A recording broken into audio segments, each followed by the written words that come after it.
transforming musical linguistic objects.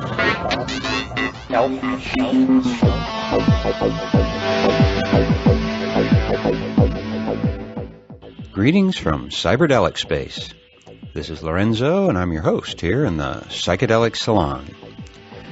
And after having just returned from a week away, I usually kind of dread checking my email, mainly because I know I'm not going to be able to answer it all. But this time I was really overwhelmed with the number of donors who have sent some of their hard-earned money on our way to help out with the out-of-pocket expenses associated with producing these podcasts and the Burning Man lecture series. To begin with, I want to thank Bob and Cicely, who I have now also had the good fortune to meet in person. As has happened twice before since I began doing these podcasts in 2005, their donation was so sizable that I can only call it a grant. And thanks to these grants, I am now firmly committed to bringing the Palenque Norte Playa logs back to Burning Man next year. As you know, last year was the first time since 2003 that we didn't produce a lecture series on the Playa. But that isn't going to happen in 2009 because I now have that adventure almost all saved up for. So Bob and Cicely, thank you again from the very bottom of my heart, not just for the overly generous donation, but also for all of the great work that the two of you do each day to support our community. And in addition to the grant from Bob and Cicely, I was really blown away to also have received donations from the Jason Bennett Actors Workshop and from Tony D., both of whom also donated in the past. And on top of that, donations came in from Jesse G., Daniel W., East Forest, and from Greg B. Although I no longer celebrate Christmas, receiving so many donations at one time sure reminded me of some of the fond memories I have of my boyhood Christmases. But I should also probably mention something that Greg B. said in a short email that he sent along with his donation. And he said, "Hi, Lorenzo. Thanks for blowing our mind. Thanks for preserving McKenna's fantastic talks, and thanks for all the hard work. P.S. If you are going to post a thank you card, the U.S. address shown is not valid. Save your time and money. This show is thanks enough."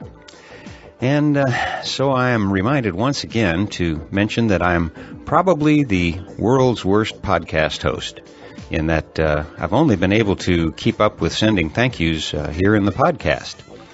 When I first began receiving donations, I always tried to send a little thank you email along. But at one point, I got so far behind in my email that I realized I probably would never get personal notes out to all of these wonderful people who are such an important part of keeping the salon going. And to the donors that I'm thanking today, and to all of our donors in the past, I sincerely apologize for not being better at sending personal thank yous. But if I don't strictly limit my email time each day, I would never get anything else done. So I hope you don't take too great of an offense at my lack of social graces, because you truly are all in my heart, and I think of you all every day. And one last note about today's donors is that East Forest not only sent money, but has also produced some wonderful music for the world to download for free. And I'll say a little bit more about that at the end of today's podcast. But first, let's get on to another talk by the good bard McKenna. And today, since I'm sort of in an ayahuasca frame of mind, I also thought that it might be a good time to play a little talk that Terence McKenna gave about the vine. Copies of this talk have been sent to me by several saloners, and in case you haven't already done so, you can Google MP3 and then Terence McKenna in quotes. And I think you'll probably find over 60,000 hits. So if you need a McKenna fix and you haven't heard enough of him here in the salon, well, there are quite a few other places where you can find these interesting talks. But to whomever it was who made this recording and then posted it on the net, I also send my deep thanks. As you know, ayahuasca has been discussed here in the salon in over a dozen programs, including number 89, in which my friend Mateo discusses ayahuasca, diet, rituals, and powers. But this is one of the few McKenna talks I've found in which he goes on at length about his relationship to this sacred medicine. And if you have ever had the good fortune to participate in an ayahuasca ceremony, you know quite well that this is definitely not in the category of a recreational drug. However, I guess I should add that a friend of mine calls it a recreational drug. And I can attest to the fact that over the past 10 years, it certainly has helped me recreate myself.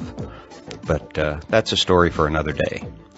Right now, it's time for a little more of the good Bard McKenna, and this time talking about ayahuasca and its recipes. But I should let you know that there are a few things he says that I have a serious disagreement with. So for what it's worth, just because this is Terence McKenna, it doesn't necessarily mean that all of the information you hear is necessarily correct. Now, if that doesn't make you pay closer attention to this little talk, I don't know what will. So let's join Terence now and see what he has to say on the topic. As far as what I can contribute to the ayahuasca discussion, most of the samples that Jonathan discussed this afternoon were actually collected by Cass and myself in '76, and then Dennis wrote that paper using those samples and some that he had obtained earlier that year. They almost all came from a single shaman, Don Fidel Mosambite, who was then at the Arena Cocha near Pucallpa. We bioassayed all those brews, and they were very strong. When I began making my own ayahuasca, I used those experiences as the benchmark for what I was trying to achieve with my own brews. In terms of recipes, if you want to, rather than trying to substitute an analog, if you're still interested in what goes into a healthy dose of ayahuasca, what I settled with, I had a clone, a single individual plant called Plowman 6041 that Tim Plowman had collected in Yurimaguas in 1970 that was called a Cielo Ayahuasca. The ayahuasqueros recognized types of ayahuasca more differentiated than the species. They speak of Cielo Ayahuasca, Trompetero Ayahuasca, so forth and so on. So this was a Cielo Ayahuasca, Plowman 6041. I grew it for many years, and when I made ayahuasca, I used 500 grams of fresh material per dose and 85 grams of fresh Psychotria viridis per dose, and then prepared it in the standard way, which is to boil the total volume of crushed ayahuasca and Psychotria viridis. You make it in a non-aluminum pot. You don't use aluminum utensils because the aluminum is reactive and will mess with the effectiveness of the ayahuasca. And you layer in to the pot, these pots can be quite large, layer in Psychotria leaves, crushed Banisteriopsis coffee, the entire plant vigorously smashed with a hardwood club to separate the fibrous material, and then you boil it for 4 hours at a rolling boil, not an explosive boil, but a constant boil. Pour off the deeply yellow liquid that results. Carmine is yellow, and you pour off the mother liquor into another container, replace the first wash with a second wash, boil it 4 hours more, then discard all the solid material, heave it steaming into the bushes, and then combine the two washes which is a lot of water. I mean, 10, 15 gallons of water, and then and then drives it down to the number of doses that you have pre-calculated. I can make up to 12 to 15 doses at a time in pots of this size, and I drive it down to 100 milliliters per dose. In the final evaporation, you want to be careful not to boil it too rapidly, or the sugars which are cooked out of the ayahuasca will tend to caramelize and make it thick. This does not affect the pharmacology of the ayahuasca. It makes it hell to swallow.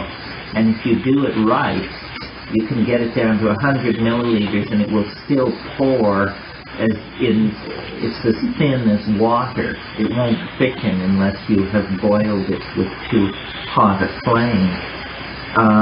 You're not just drawing any psychoactive potentials? The more caramelized one and the more liquid one?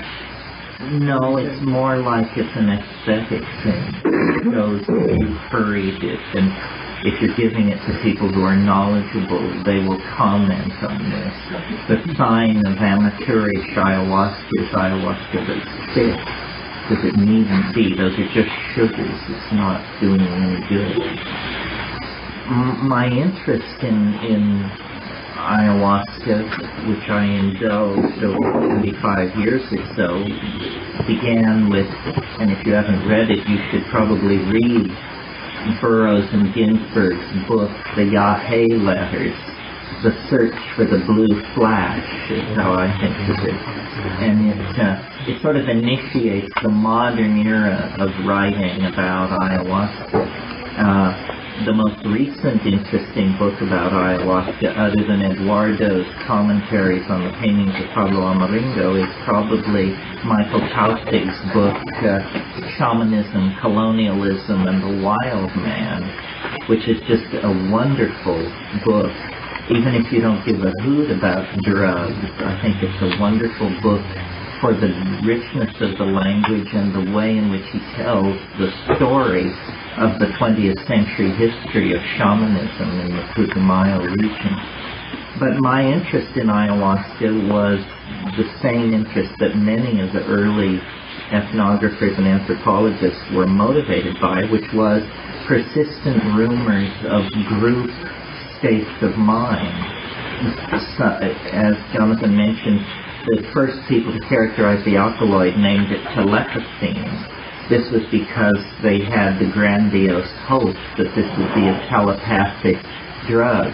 And in a sense, I think it's too early to dismiss this possibility. Most of us think of telepathy as one person hearing another person think. That I don't think ayahuasca can deliver, but what it can deliver is an incredible ability to see what other people mean. Ayahuasca is driven by sound, by song, by whistling, and its ability to transform sound, including vocal sound, into the visual spectrum indicates that some kind of information processing membrane or boundary is being overcome by the pharmacology of this stuff, and things normally experienced as acoustic experience become instead visibly beheld, and it's quite spectacular. I mean, I've had ayahuasca where you can sing a tone and just lay down like a Barnett Newman painting, a chartreuse line 1.5 inches wide in the darkness, and then you switch the tone and cross it at a 90-degree angle, and then as you begin to experiment, you discover that the whole modality of behind your closed eyes is open to being driven by these sounds. And I think probably a lot of the shamanism, especially the main rivers shamanism involving ayahuasca, is this kind of pseudo-telepathic involvement with sound. There are a lot of interesting things about ayahuasca, even in distinction or in contrast with other psychoactive plants. For example, it's essentially brain soup. There's nothing in it which doesn't occur naturally in human neurometabolism. When you take ayahuasca, you alter the ratios tremendously and the concentrations. But, mescaline, so far as we know, salvia divinorum, ibogaine, these things don't occur ordinarily in human metabolism. Mescaline might under certain conditions. But the major psychedelic neurotransmitters are what are represented in ayahuasca. So it's the only hallucinogen I know where if it's made right, the next day or the day after the experience, you actually feel better than if you hadn't done it. I mean, even with mushrooms, which are dear to my heart, the day afterwards I tend to keep the phone unplugged and hot baths and this and that. But on ayahuasca, you're just ready for action at 4 o'clock the next morning if necessary. And the hallucinations are extraordinary. They seem to occur, in a way it seems more versatile than psilocybin. The hallucinations can range over a wider range. I mean, they can be anything from nature-based, botanical, insectile to just, you name it. I remember one period of hallucination on ayahuasca where it was gold Egyptian hieroglyphics against black, and moving through these tunnels and this sort of thing. And it's very, I think it's safe. It's probably used by more people than any other psychedelic plant cult in the world, if you don't consider cannabis a plant cult. And as a strong hallucinogen, in Colombia, Ecuador, Peru, down into Bolivia, and then it's made inroads in the 20th century in a big way into Brazil, portions of Argentina, and then more sophisticated populations all over the world are getting wind of this. Are there any questions about it? Will it grow in Montana? Oh yeah, it'll grow. It grows well in Hawaii. It could. Many plants have more restricted ranges than their natural capacity. Most plants have not occupied their full range. This is a consequence of the glaciers only having melted 20,000 years ago. Ayahuasca, one of the things that interests me that I've talked to Stress Blusher about is I think that there may be Banisteriopsis of some sort implicated in Mayan religion. Nobody has ever been able to prove this, but there is a whole elaborate kind of Mayan symbolism that you see at Tulum and at other sites that's called umbilical symbolism. And I think these things that have been taken for umbilical cords are probably vines of some sort. The last time I was at Tikal, in the ruins themselves, there were many yellow flowers, Malphigaceous flowers on the ground that had clearly been shed by large vines that you could see going up into the canopy.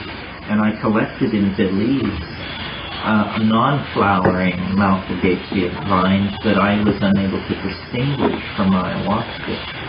So, this may well be happening. Or could have been happening among the classic minds. Exactly what their drugs were and who used them is pretty speculative at this point. There's no trace of that in the current mind population? Well, there's, no trace of vine use? No, they're pretty, I think the morning glory seeds, the mushrooms among the Sierra Mazatecan Indians, the Zapotecs and the Mixtecs, among the Maya, I think the Morning Glory complex and the Salvia divinorum. but whatever else may have gone on, there's a whole, Jonathan is the expert on this, but there's a whole number of plants which may have been used for their psychoactive effect in Mexico. Various coleuses, the Emia salicifolia, some people believe certain water lilies, plants like Quareredia funebris even, which is now used as a flavoring for certain kinds of chocolate drinks. Still, there are depictions on pieces of statuary that seem to suggest that maybe this would have a narcotic style of usage in the past. I have a question about, you're talking about how the visual experience was driven by sound. Right. Have you found that the visions could be driven by anything else? Any other occurrences besides sound? Touch or... Well, I tend to lie down and sit still in silent darkness. I suppose cannabis helps most of these things. But really, the ayahuasca is extraordinary. The last time I took it was in a non-traditional setting, but with one other person, and sitting in completely silent darkness. And this guy had these Tibetan chimes, the kind you strike with a piece of deer horn, and it would be completely silent, and he would strike this thing, and it would form a piece of jewelry or a thing like a machine in the air, just this thing, and this thing would come into being as long as the sound was there, and then it would disappear, and then he would make another one, and it was very clear that we were seeing the same thing, because I commented on it and described what I was seeing, and it looked like a little thing made out of iridescent titanium with brass connectors, and it was like an enormous laurel birch earring or something like that. It's a very specific kind of object. I think these things are very mysterious. I mean, it was a pity that Rocio's English didn't allow a real discussion of these stories about the people who disappear for days and weeks on end, who go into a parallel world. Because, if you just think that these Aboriginal people are ignorant savages, well, then you can just dismiss it. But if you have gotten this far on the premise that shamans know what they're talking about, well, then you have to take very seriously this more outlandish stuff. Where do you draw the line, And ayahuasca is, Eduardo Luna, who some of you know, is very keen to insist that what ayahuasca is really about is where you get on it if you keep these diets for weeks and months and then take it repeatedly over and over in these situations of sensory deprivation. And I think these people are basically erasing ordinary linguistic structures, and they live in a world half, perhaps more than half, hallucination, and their fears of magical attack and their relationships to invisible beings and all this is a kind of, I suppose, in Western terms, the only thing we could say is it's a kind of self-generated, self-controlled schizophrenia. But that's just the word, schizophrenia. I mean, what it is it's a self-generated, self-controlled immersion in a non-causal, parallel construct of some sort. And the reason shamans live in isolation and on the periphery of modern and high-density urban civilization is essentially so that they can build these capsules in the air that they inhabit. They build unique mythological structures that are like accretions of their very powerful personalities. That's what all this storytelling is about. These stories are the contextual define the contextual limits of what is possible. And if you live in a culture where night after night, year after year, you've grown up around the fire, hearing the most respected people in the group tell these outlandish stories, then for you it legitimizes the search for a doorway out of mundane experience. And that's really the only precondition for finding such a doorway. I mean, if you love the weird and you probe it often enough, deeply enough, eventually you'll hit the jackpot, and the door will swing open. And ayahuasca is definitely very effective for doing that. Yeah. I guess the Icaros really generate a lot of visions, the song sung, and some of those are available on cassette. Do you think that kind of visionary generation would come through in a cassette if you did an ayahuasca analog and played one of these things? Yeah, I mean, if you listen to the music on ayahuasca, it transforms the music. You have to be very careful. I recall many years ago, it was the night of a total eclipse. There's some hellish thing in the sky, a total eclipse of some kind. And Sunwater and Adele, who some of you may know, and I decided that we would do this ayahuasca that I'd had in the back of the refrigerator for years. And this was like a long time ago, maybe 8 years ago, and I got it out, and I couldn't remember whether Don Fidel had said, always shake the bottle, or never shake the bottle. So I said, well, to be safe, we should shake the bottle, in case that's what he did say. So I did, and I've never had it hit me so hard, and I had put on a record which I had previously found mildly entertaining, and the goal of the first 40 minutes of this ayahuasca trip became to survive the playing of this record. I mean, it was so, I don't know, I've had other experiences. A friend of mine brought me a tape from tribal Afghanistan that I listened to one night in Hawaii on ayahuasca, and I became so alarmed and freaked out, and I could hear something in this music that just shouldn't have been there. I could hear that, this wasn't wizened ragheads in mud huts somewhere, that these guys had connections into the Martian Musicians Union, and it was highly agitating.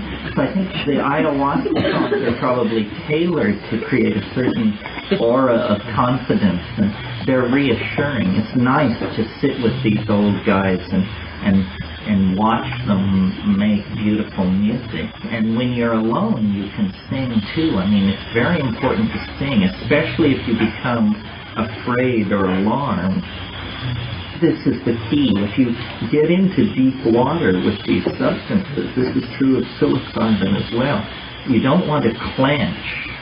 You don't want to assume the fetal position and stop breathing, and you want to sit up straight and breathe and sing it back, and it will step back. It will, you can take control of your situation most of the time.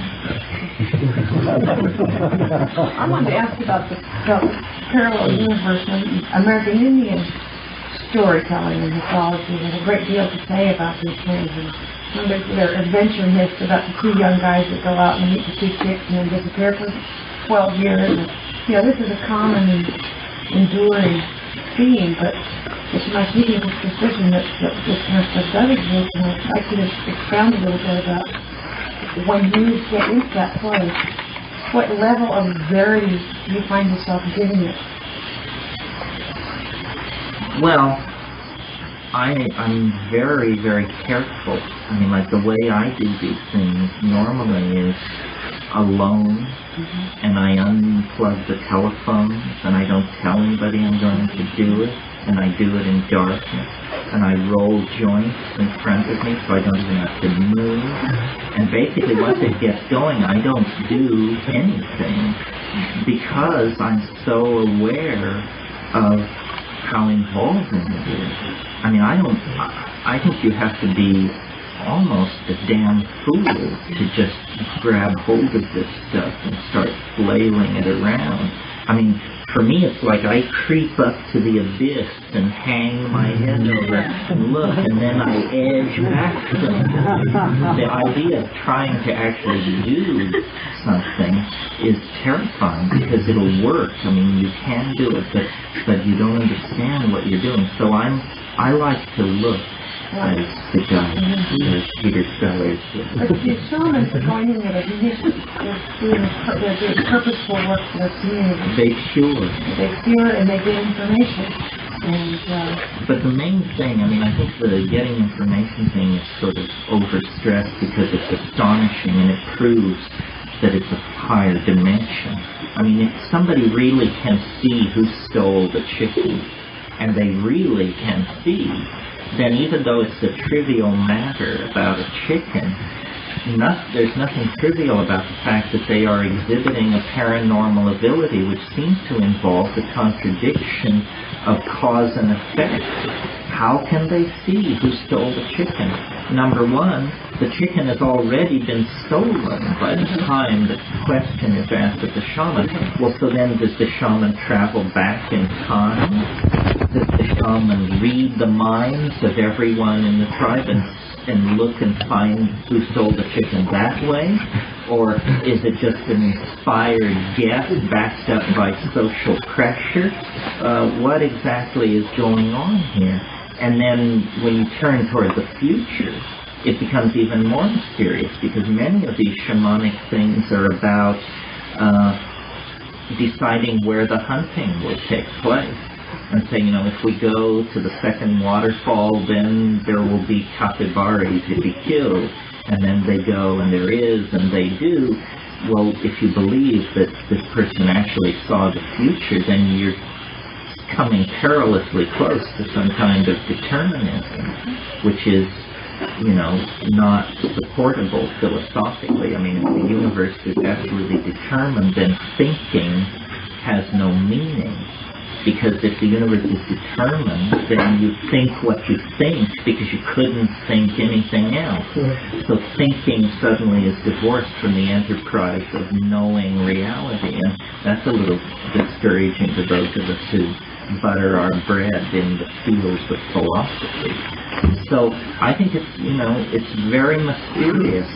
The model that I use for all of these psychedelics is a mathematical model, not a psychological model or a spiritual model, but a mathematical model.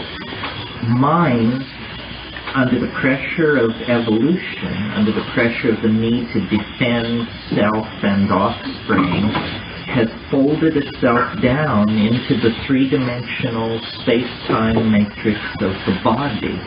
Mind has crippled itself in order to caretake the body in the here and now. Well, when you take these psychedelics, it's like it's severed. The mind is severed from the physical envelope, and you wander in a much larger dimension, and it is literally a higher dimensional manifold. And that's how these apparently miraculous and magical things, that's why the shaman can see into a human body, because in a higher dimension, the inside and the outside are the same place. There is no distinction. So it's an inner sensorium that has a higher dimensional character to it. It's a great mystery, you know, I mean, it doesn't need to detain us here, but it's a great mystery, the relationship of consciousness to number and of nature to number. After all, nature is nature, the deployed three-dimensional physical world in its dynamic. Numbers are abstractions generated, so far as we know, only by the human mind. They are inventions of the human mind. And yet nothing is as descriptive of nature. No tool is as powerful a descriptor of nature as mathematics. But why is this? Well, ayahuasca seems to say it's because the higher mathematical dimensions of the world are objects not merely for abstract, deductive discovery, but for experiential encounter. And then if this is true, then our world as we experience it in the here and now and day to day is hopelessly limited and circumscribed. And this is, a very limited world that we're operating in, inside our culture, inside our language, inside our body, and so forth and so on. And in the silence, in the darkness, swept away by these alien alkaloids and the plant mind behind them, you find out a truth that can barely be told. And most of it can't be told. Yeah. What about your sense of self and in the ayahuasca state? yeah, and the ego in general? Well, I think that these things are very humbling. It's very hard to do if you have an ego that's very. If you're, for instance, if you're the kind of person that other people consider a jackass, it's pretty hard to do these things if other people's judgment on you is correct. The person who can dominate a noisy bar is not probably a good candidate for ayahuasca treatment. That kind of bravado and machismo and, ayahuasca loves to take prideful people and rub their nose in it. It can make you beg for mercy like nothing. You have to really approach it humbly. I speak from experience because I probably am easily betrayed into assuming I know what I'm doing, and that's the moment when catastrophe strikes. And what I always say to it when I go into it is I say, I'm going to take a big dose, so please don't kill me. Here I am, I'm yours, I surrender, I hold nothing back. I didn't cut the dose, I didn't water the tea, so please don't kill me. And then it usually responds by not killing me, if it so amuses it. But, you can't demand it. The real bad trips come when you try to put the squeeze on it.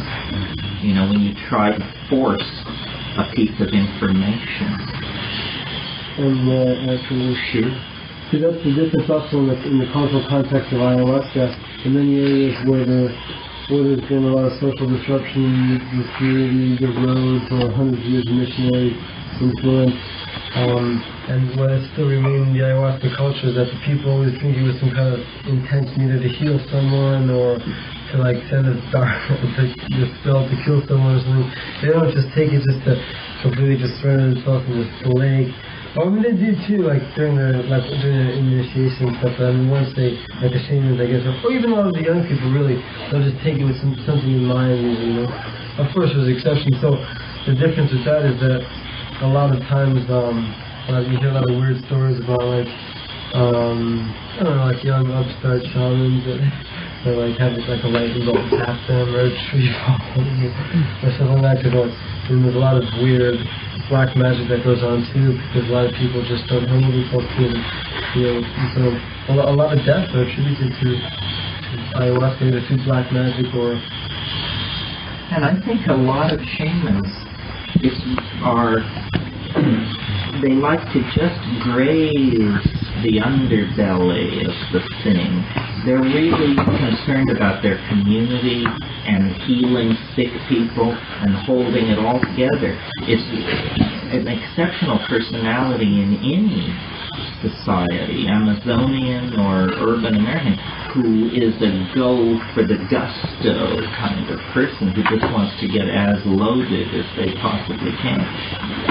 This shaman that I studied with in Peru, the ayahuasca that we would take on Saturday nights for touring would be only about 2/3 as strong, and then every Wednesday night we would take it, just he and a couple of other people. He said this was our school, he said. This is when we learn. On Saturday nights we cure the people, but on Wednesday nights, we plunge to the depths. And it was a much more intense, quiet, inward kind of driving in those situations. So if we took ayahuasca on a Wednesday, we'd be having simultaneous experiences with these folks down there. Quite so. Every Wednesday. Every any day of the week. Any day of the week, somebody is loaded. Curious, how would you compare the nature of reality or perceived reality under ayahuasca and under mushrooms? Well, the thing about psilocybin that is so extraordinary, and I think enough people have experienced this now that we can make a generalization about it, the mushrooms talk. They speak to you in your native tongue and at conversational speed, and it's, the damnedest thing. Until it happens to you, you can't imagine what somebody could be talking about. Once it happens to you, you know exactly what they mean. The mushroom is animate and articulate and also kind of extraterrestrial. Its hallucinations tend to the grandiose, the history-ending, the galactarian destiny that awaits the biological overmind. It's this ta-da, kind of thing. Ayahuasca is biological and organic, and you feel the spirit of the forest, like Rosia said.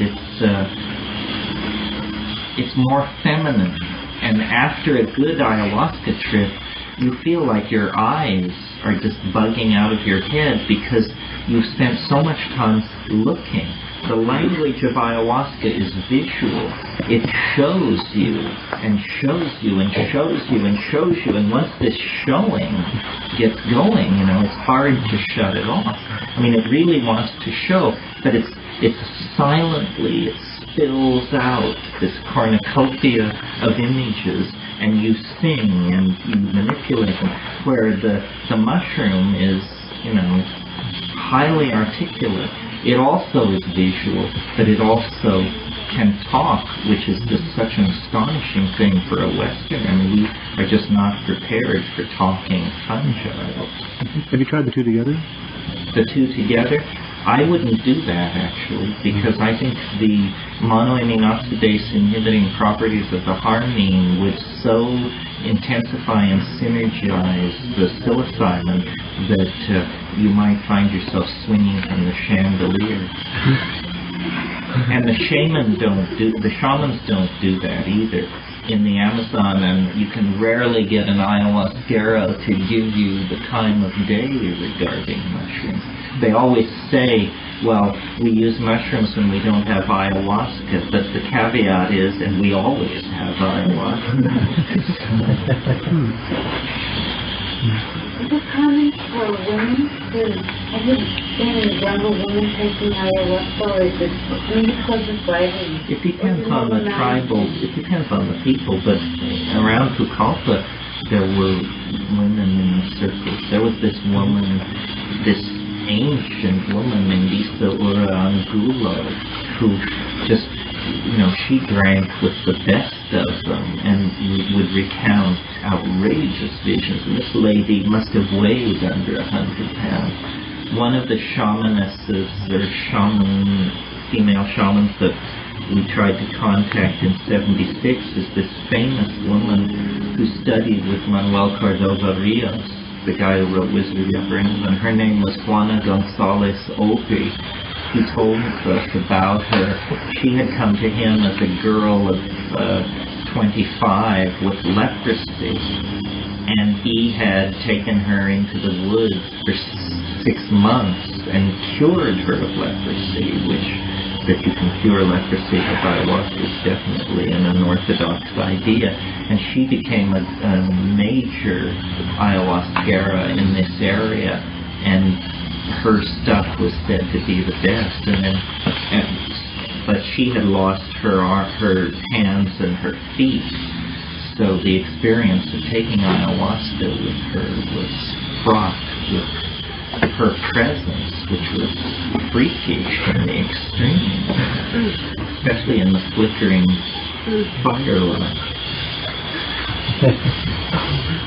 There's a sort of a new field of medicine, healing and sound, in which a person's voice is analyzed, the spectrum analyzer, and the missing notes are provided to that person, just either by singing or humming, or to get the person to just match the note that he's missing. Apparently will heal all kinds of ailments. And I'm wondering if you can see sound, if the curandero just can see by the sound that person's voice is making what's totally missing in his picture, and can sing the Well, there's some kind of diagnostic sensitivity to invisible stuff that we don't ordinarily perceive. We were talking last week, some of you may have seen this, I mention it because I'm trying to confirm it. I've seen on 3 occasions in my life, at about this light level, sitting watching someone in profile as you're watching me, on a very slight dose of mushrooms. There's something which goes on in front of a person's mouth. It looks like oil in water. And my rational explanation for what this is that you pull air into your lungs and it is heated, and therefore it has a slightly different refractive index than the cold air in front of your face. And so when you speak, the mixing of the hot and cold air can be perceived under some conditions, and I would bet photographed under some conditions, as a kind of oily, turbulent something in front of your mouth.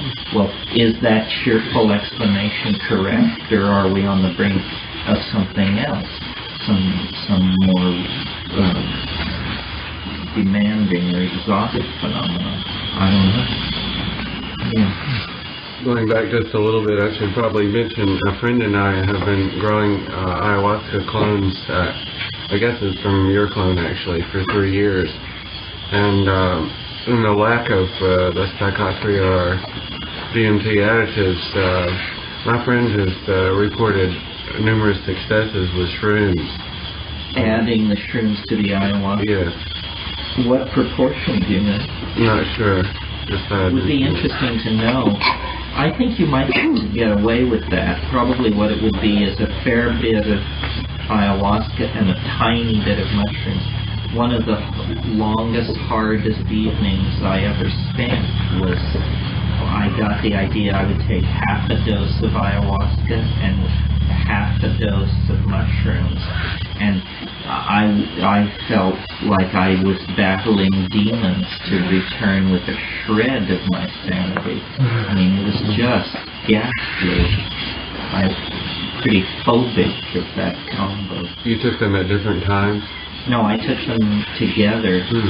2.5 grams of mushrooms and a half a dose of ayahuasca, and it turned me every way but loose. And it was unpleasant. I mean, I really thought I had done it this time. What it did was it interfered. It was very clear. It was very clear. What seemed to be happening was that it was interrupting RNA transcription of short-term memory. So I knew who I was and my history and how I had gotten into this situation, but I couldn't remember the last 3 minutes at all. And this would create this anxiety in me. And then I would forget why I was anxious. And then that would create more anxiety. And I was into some kind of intellectual regress that was, and I was just riveted in this chair. And I thought, if this doesn't unsnap itself, they'll just put me in a ward somewhere. I'll just be carried out of here. And it felt like, that scene in 2001 when the guy is outside making a repair, and then he comes back and says, open the pod door, Hal. I can't do that, Dave. Well, I was jammed into that machinery in the synapse. I mean, I had this very clear vision of, oh God, it's gone down the wrong pathway. The degradative enzyme has somehow been locked out of the process. And here we are, folks, circling the airfield, running out of fuel, zero visibility down below. And after about 2 or 3 hours of this, it abated. You're listening to the Psychedelic Salon, where people are changing their lives one thought at a time. Now, I have to say one thing about the instructions Terence just gave for making ayahuasca, and that has to do with its consistency. Early on in this talk, he said that the ayahuasca he brewed was as thin as water. In fact, he even said that the sign of amateurish ayahuasca is that it's thick. Well, that kind of blew me away because all of the ayahuasca I've drunk has been thicker than pea soup. In fact, I am willing to state unequivocally that, in my humble opinion at least, dear Terence was dead wrong about that, completely wrong. But he is certainly right about it being difficult to get down when it's thick. In fact, I'm about to gag just thinking about it right now, so I'd probably better change the subject. As to his comments about the possibility that ayahuasca might be a telepathic drug, well, I've heard several accounts of this being the case, and in fact have actually experienced it quite vividly one time myself. So while it may not always provide a pathway into the realm of telepathy, I do think that the possibility is always there, and is certainly something that an enlightened culture would systematically look into. Maybe the reason Terence didn't think that ayahuasca could deliver on the claim of being a telepathic drug is maybe it's because the brew he was drinking was thin as water and he wasn't getting sufficiently high on it. And I don't mean to sound like I'm berating dear Terence here, but my hunch is that if he were alive today and had an opportunity to travel to the jungle and work with some of the ayahuasqueros that I know, well, maybe he would revise his thinking on some of these points he has about ayahuasca. But once again, this is something you'll have to unravel for yourself. Until you've had some personal experience with the vine, it might be best for you to not lock onto anything you've heard from me, Terence, Mateo, or anyone else about it. Because just like Burning Man, it's something that is almost incomprehensible until you experience it for yourself. Another question that was just asked of Terence is to compare the experience under mushrooms versus the experience under ayahuasca. And as you recall, Terence said the mushroom is animate, articulate, and also kind of extraterrestrial.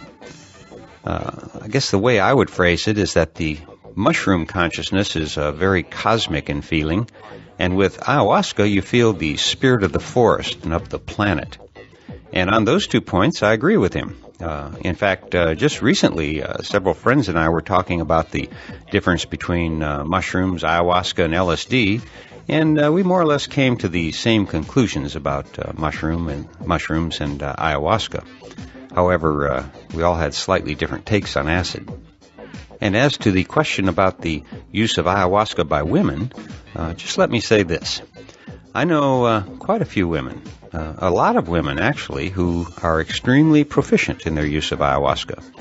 In fact, I know many women who are much more in tune with the vine than I am. For sure, this is not a gender-specific experience. If anything, it has been my observation that Lady Ayahuasca actually prefers working with women over men. But that's just one person's opinion. Now, there are just a couple of other things I want to mention today, and the first is that I want to thank everyone who has been contributing to our Notes from the Psychedelic Salon blog, and the even larger number of people who are active on the forums over at thegrowreport.com. In case I haven't made it clear, the Grow Report forums include a whole lot more than just the Psychedelic Salons forum. I haven't counted them all, but there are forums for all of the podcasts from the Cannabis Podcast Network at dopefiend.co.uk. Plus, Xandor and Mrs. Z have also included forums for the Sea Realm, Blacklight in the Attic, and many others, including their own wonderful podcasts. This is a very active and highly intelligent community of psychonauts, and I highly recommend that you at least surf over there and do a little lurking, if nothing else. I know for certain that I have learned quite a lot from some of the lengthy discussions that our community is having there on those forums. And I also want to welcome Bibi back to the bungalow. And in case you haven't been keeping up with the monthly podcast from Bibi's Bungalow, it's been hosted for the previous two programs by the most excellent J.K. and S.E.B., who did a terrific job while she was away, and we owe the two of you a real debt of gratitude for keeping the bungalow's doors open. And then Bibi came back with one of her finest programs, I think, which is number 15, in case you're hearing this in some future time warp. And by the way, that is Bibi, whose velvet voice you hear right after the lecture I play each week. So welcome home, Bibi. And there is another podcast I'd like to point out to you. I just began listening to it in the past few days, and I'm already a big fan. The podcast is by Jan Irvin and is called Gnostic Media. Now, I first became aware of Jan's work with the publication of his book a few years ago that's titled Astrotheology and Shamanism, Unveiling the Law of Duality in Christianity and Other Religions. And I see now that he has a new book that has just been published and is titled The Holy Mushroom, Evidence of Mushrooms in Judeo-Christianity. Now, I actually learned of his podcast through my friend Dr. John Hoops, who you heard briefly in my podcast number 4, where Daniel Pinchbeck deferred to him to explain some details about Mayan history. Interestingly, John interviews Dr. Hoops in his 4th podcast, which is a nice little synchronicity because that's the 4th podcast is where I also had his little soundbite. Now, Jan's first program does suffer from a few technical difficulties, as mine did for almost the entire first year, I might add.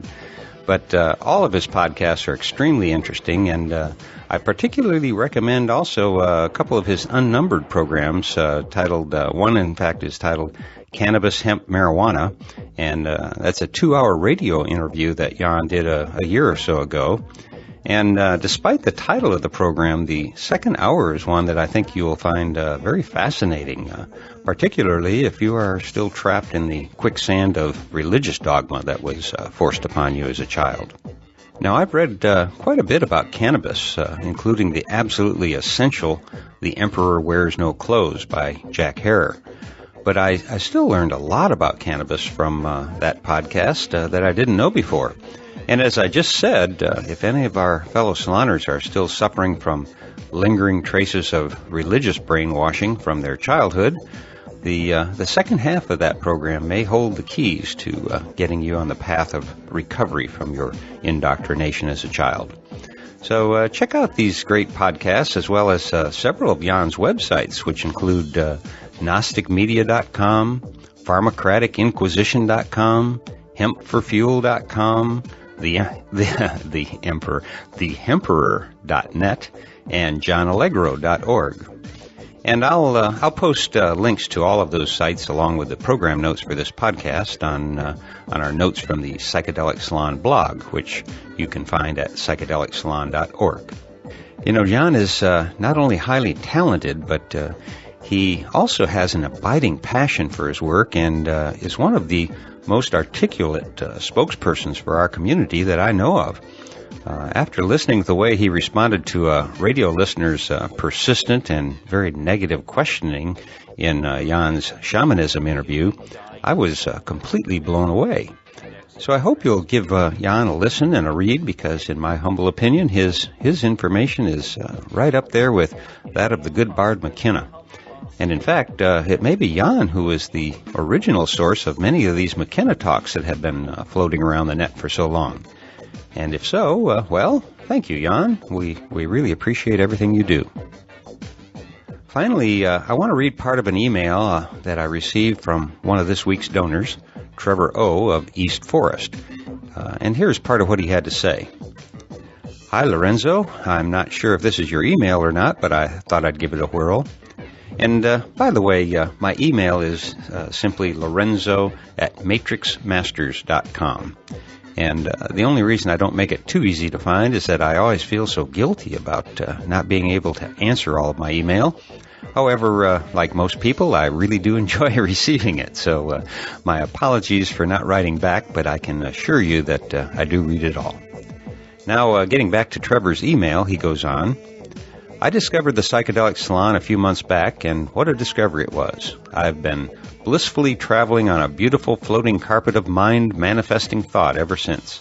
It has been a lovely companion while walking the streets of New York City and in my creative work. I wanted to extend my thanks for your effort in getting this information out there. In the spirit of giving, I also want to drop you a line about something I've been working on that is certainly related.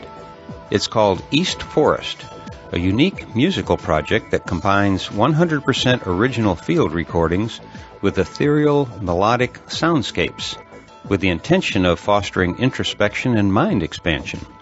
Like the Psychedelic Salon, all East Forest music is and always will be free to download at www.eastforest.org and is distributed through a Creative Commons license. In addition to releasing music, the website also serves as a blog featuring a wide variety of media that relates to the subject of consciousness. Against this backdrop of news, videos, articles, and anecdotes, the music is designed to act as a practical tool to give the listener a vehicle to facilitate an inner journey. I think we all need a few tools these days. The first complimentary musical offering is a full-length album, The Education of the Individual Soul, a 45-minute, uninterrupted sonic voyage down a rabbit hole of jungle monkeys, vintage piano, entheogenic messages, and pulse-like beats. The debut LP is available as a complete download at www.eastforest.org/downloads. East Forest is a gift and a gesture in the spirit of cooperation for the benefit of the human experience. And I'm just trying to spread the love around. Thanks for any help, and enjoy. Well, Trevor, you're doing far more than your part to make this a better world, and after visiting eastforest.org, I'm even more impressed. This is a very interesting blog, and my guess is that you'll like it too. And after I sign off, I'm going to play one of their songs that is titled Run.